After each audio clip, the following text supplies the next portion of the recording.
The evening of her arrival at the Sperrin house party, Jane brushed her hands down her pale blue dress as she walked down the hall from her room, the delicate silk soft beneath her fingertips. She'd wanted to wear darker colours, as she no longer felt like a debutante, but her parents had stood firm. In their view, she was still just as fresh as any other bloom of a young woman, no matter that she'd spent 4 seasons alone, and her 5th practically courting a man who, as it turned out, had only been spending time with her because she was a distraction. While she appreciated their sentiments, she had forced herself to bite her tongue. Jane knew of no flower in their climate that remained naturally in bloom for 5 years.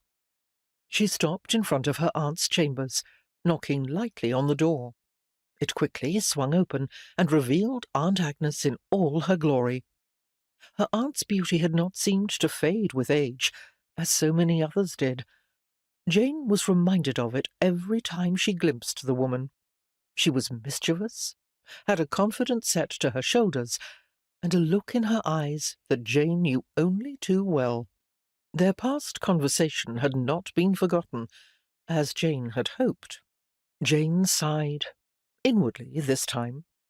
Arguing with her aunt would be futile, for her aunt's expression told of plans having to do with her only niece, plans that Jane was not informed of, nor would she be.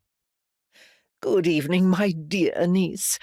I see you're dressed for dinner, and I suppose you've come to inquire if I am as well?" Jane forced away her trepidation and looked on her aunt affectionately. She truly loved Aunt Agnes dearly, even though she was wary of the woman at times. "Yes, Aunt. Are you?"